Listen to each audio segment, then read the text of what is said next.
नमस्ते, मी श्रीमती विद्या भटके, श्री शिवाजी हायस्कूल बोधेगाव येथील शिक्षिका। मी आज तुम्हाला त्रिमितीय बॉक्स याविषयी माहिती देणार आहे। तर हा तुमच्या समोर आहे बघा, त्रिकोण 1 2 3 तीन बाजू असलेला हा त्रिकोण। हे दर्शविल्यानंतर विद्यार्थ्यांच्या पटकन लक्षात येतं तीन बाजू असलेला त्रिकोण।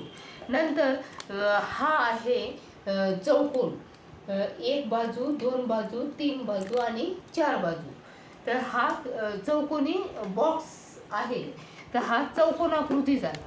नंतर चार बाजू असलेला चौकोन हा पंचकोनी, तर याला पाच बाजू, 1 2 3 4 आणि 5 अशा पद्धतीने याला पाच बाजू आहेत, म्हणून हा काय झाला, पंचकोन। नंतर हा बघा, हा किती, याला किती बाजू आहे बघा, 1 2 3 4 5 6 हा झाला षटकोन। याचं झाकण ह्या पद्धतीने उघडतं, हा झाला षटकोन, याला काय म्हणायचं, षटकोन। तर सहा बाजू असलेला षटकोन येतो। नंतर हा, याचा आकार आयताकृती आहे, बरोबर, ही आयताकृती। नंतर हा झाला दंडगोल, पूर्ण बाजूने गोल, याला काय म्हणायचं आपल्याला, दंडगोल।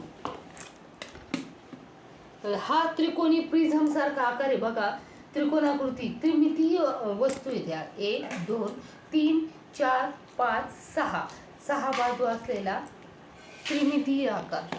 नंतर हा 1 2 3 4 चार बाजू असलेला त्रिमितीय आकार।